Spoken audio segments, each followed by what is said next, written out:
आप सबको नमस्कार।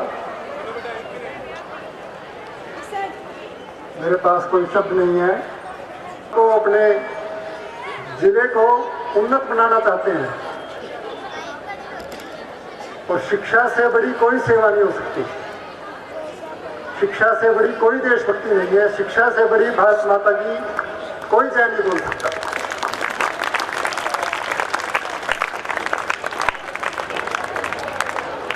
हमारे जैसे लोग भारत माता की केवल जय लगाते हैं, असलियत में जय नहीं करते।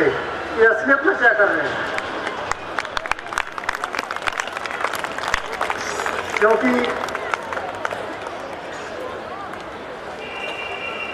हम बचपन में तो जब छोटे बच्चे थे तो ये सोचते थे कि शेरावाली माता भारत माता है, और ये भी सोचते थे कि अंग्रेजों ने कैसे उसको गुलाम बनाया और भगत सिंह और ने फिर उस शेरावाली माता को कैसे छुड़ाने की कोशिश करी, कामयाब नहीं हुए। छोटे बच्चे थे, कल्पनाएं बहुत दूर दूर तक जाती हैं। तो सोचते थे यार भगत सिंह और ने ना गलती करी, आधी रात को जाना था जब वो पिंजरे का चौकीदार सो जाता और वो पैनी तलवार लेके जाते, 1 मिनट में काट के शेरावाली को बाहर ले आते। फिर ये सोचते थे यार शेरावाली की तो सवारी शेर है, जब अंग्रेजों ने पकड़ा तो शेर क्यों नहीं खा गया उसको, अंग्रेजों को। फिर कोई कोई बच्चा कहता था नहीं शेरावाली माता नहीं है, संतोषी माता है।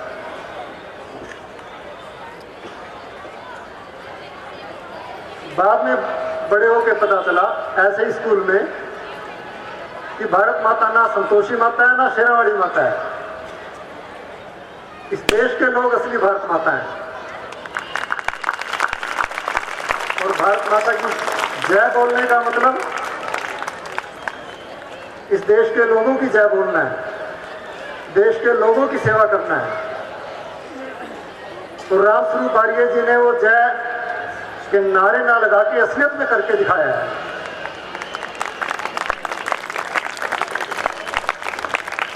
इसलिए असली देशभक्त हैं।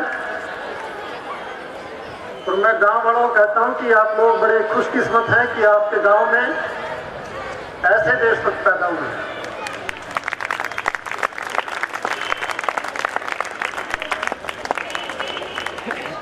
अभी इनसे बात हो रही थी, प्रिंसिपल साहब से ही बात हो रही थी, आधे से ज्यादा बच्चे स्टेज पे परफॉर्म करेंगे,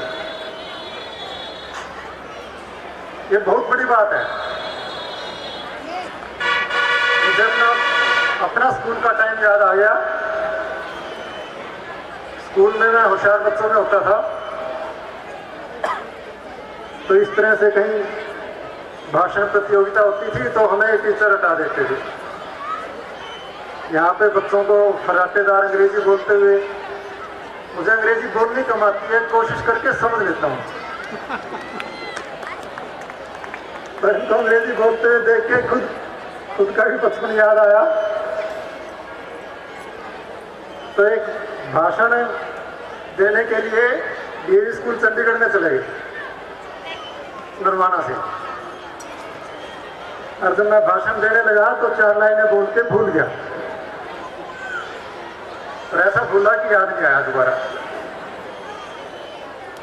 भूल के वापिस आगे आके बैठ गया, बैठते ही फिर याद आ गया। जो टीचर साथ में गए थे उन्होंने पूछा तुझे क्या हुआ, वो भाषण में कई जगह सुना चुका था, रटा हुआ था अच्छी तरह, मुझे पता नहीं क्या हुआ। मुझे लगता है कि ये स्टेज फियर है, स्टेज का डर लगता है। डीएवी स्कूल के बच्चों की कल्चर थोड़ी ज़्यादा, पहनावा ज़्यादा अच्छा था, टाई वाई लगा रखी थी। हम कस्बे के स्कूल से आए थे तो थोड़ा शायद कम्प्लेक्स आ गया। तो लेकिन जितने ज़्यादा बच्चों को मौका मिलता है उतना ही ज़्यादा इनका स्टेज का फियर टूटता है, और ये आत्मविश्वास होना बहुत जरूरी है। और ये स्कूल में ही आता है, स्कूल के बाद नहीं आता। स्कूल की अनेकों सैकड़ों हजारों बातें हमें याद रहती हैं, पर पूरी जिंदगी हमारे साथ चलती है। मुझे घटना याद आ रही है कि मैं अंग्रेजी का हाउस टेस्ट हो रहा था।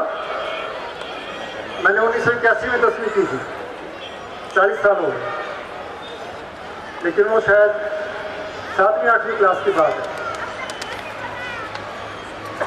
तो अंग्रेजी के हाउस टेस्ट की मार्क आंसर शीट पे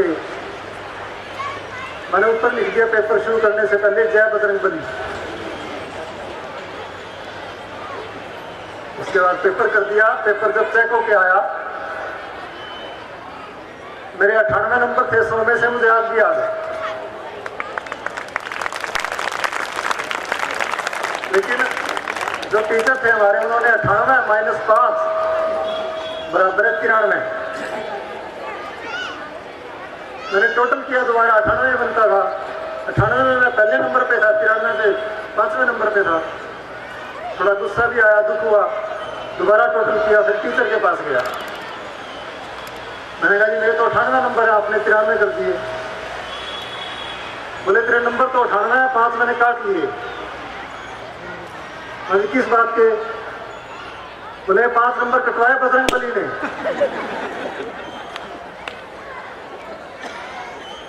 बोले बताओ तुम्हें पढ़ाता कौन है? अजी आप लोग पढ़ाते हो, टीचर्स पढ़ाते हैं। और मेहनत कौन करता है? पढ़ते कौन है? और हम पढ़ते हैं। बोले पढ़ाते हम हैं, पढ़ते तुम हो, और जितने नंबर आएंगे उनका क्रेडिट बजरंगबली को। बोले 5 नंबर इसलिए काटे हैं, आपको अपने ऊपर विश्वास नहीं है, अपनी मेहनत पे विश्वास नहीं है, अपने टीचर्स पे विश्वास नहीं है।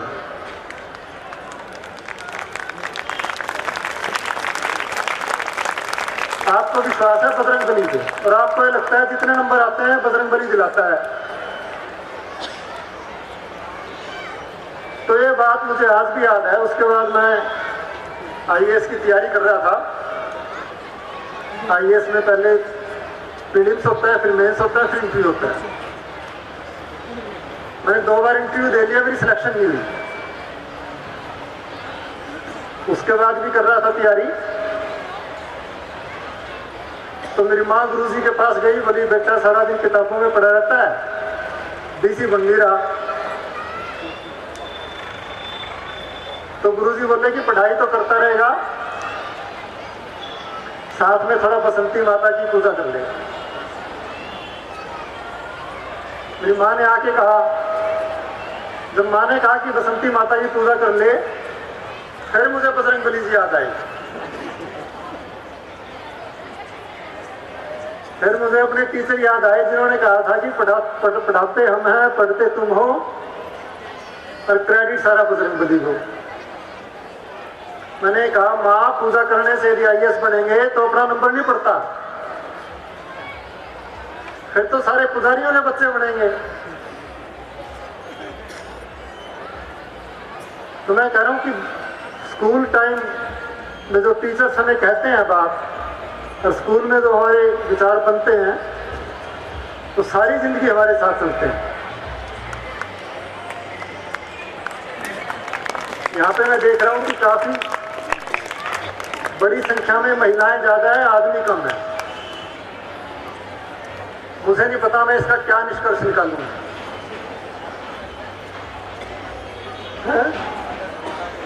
प्रिंसिपल साहब कह रहे हैं कि महिलाएं अपने बच्चों की पढ़ाई को लेके ज्यादा जागरूक हैं, आदमी नहीं है।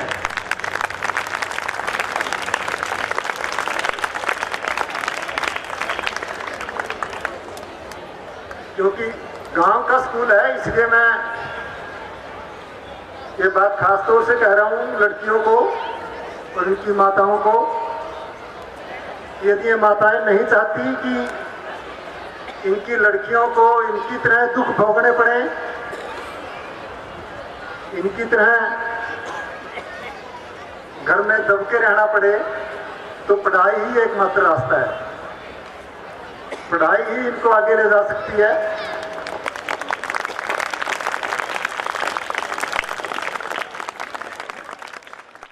99% नंबर आने चाहिए, 100% आने चाहिए, एक नंबर क्यों कट गया। मैं तो आजकल के बच्चों के नंबर देख के हमें लगता है कि हम तो पढ़े ही नहीं। 98, 99, 100 आर्य साहब के भी नहीं आए होंगे इतने तो। जैसे जैसे टाइम बढ़ रहा है नंबर ज्यादा आने शुरू हो गए। हमारे माँ बाप को तो ये नहीं पता होता था कि बच्चा कौन सी क्लास में है। और मैं कहता हूँ ये अच्छी बात थी, बुरी बात नहीं थी, क्योंकि हमारे ऊपर कम से कम माँ बाप का प्रेशर नहीं था कि हमें इतने नंबर लेके आने। तो ये प्रेशर आप बच्चों पे मत डालें और बच्चों को अपनी पसंद की पढ़ाई पढ़ने दें, अपने पसंद का काम करने दें। बच्चों के साथ बातचीत करते रहें, बिना बच्चे की इच्छा जाने उसको कोई आपने दिलवा दिया और आपके डर की वजह से उसमें कामयाब भी हो गया तो सारी जिंदगी कोसेगा आपको, कामयाब होने के बाद भी। रामायण में कैकेयी का तो आपको पता ही है। कैकेयी अपने बच्चे का भला चाहती थी और बिना पूछे, अपने बेटे से बिना पूछे राजकाज की तैयारी कर दी। तो कितना बड़ा कांड हुआ। ना तो बेटे ने राज का मजा लिया, राम को, सीता को, लक्ष्मण को वनवास 14 साल लगाने पड़े। सीता के साथ क्या नहीं हुआ और पूरी की पूरी लड़ाई होगी, पूरी लंका उजाड़ दी। केवल इसलिए हुआ कि कैकेयी भरत से पूछ तो लेती कि तुझे राज चाहिए या नहीं चाहिए। पूछा ही नहीं।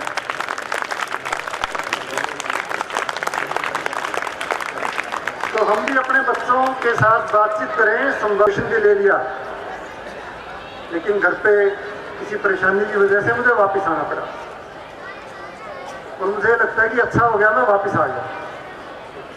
इंजीनियर बनता तो बहुत खराब इंजीनियर बनता। इंजीनियरिंग में आके ग्रेस मार्क्स के साथ पास होना शुरू किया था। उससे पहले क्लास में और स्कूल में टॉपर रहता था। इंजीनियरिंग में पास होने की मुश्किल हो गई थी। तो इसलिए बच्चों को अपनी पसंद का काम करने दें, अपनी पसंद की पढ़ाई पढ़ने दें। और जो बच्चे करना चाहते हैं उसमें बहुत कामयाब होंगे। और ऐसा नहीं है कि गांव के बच्चे नहीं कर सकते। दिमाग सब में बराबर होता है। वो तो जो जिस अंग का ज्यादा प्रयोग करता है वो ज्यादा चलने लगता है, जिसका हम कम करते हैं प्रयोग वो धीरे धीरे कमजोर हो जाता है। आप शुरू से मैं अपनी बात करूं तो बचपन से कहानी की किताबें पढ़ने का बड़ा शौक है।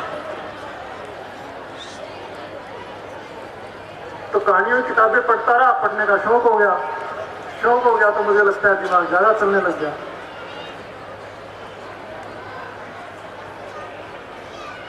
और जिन बच्चों जिनको पढ़ने का शौक हो जाता है वो कामयाब हो जाते हैं। हमारे यहाँ तो कामयाबी का, नौकरी पाने का तरीका केवल पढ़ाई है। और जो पढ़ाई में कम मन लगता है, दूसरे कामों में लगता है, उनकी दूसरी चीजें मजबूत हो जाती हैं। हमने शरीर का कम प्रयोग किया, शरीर कमजोर हो गया, दिमाग मजबूत हो गया। जो लोग शरीर का ज्यादा प्रयोग करते हैं, खेती करते हैं, मजदूरी करते हैं, उनका शरीर ज्यादा मजबूत हो जाता है, दिमाग थोड़ा हमारी तुलना में कम चलता है। मेरी किसी गांव वाले के साथ कुश्ती करा दो जो खेती करता हो, 1 मिनट में पलट देगा। और ये कह दे कि 2000 अक्षरों का ऐसे लिखना है, मैं फटाफट लिख दूंगा, जब तक वो 200 का भी नहीं लिखेगा। वो प्रैक्टिस की बात है। दिमाग सबका बराबर होता है। मैं दोबारा रामस्वरूप आर्य जी को मुबारकबाद देता हूँ, बधाई देता हूँ और इस गांव को बधाई देता हूँ कि असलियत में देशभक्ति कर रहे हैं, भारत माता की सेवा कर रहे हैं। आप सबका धन्यवाद।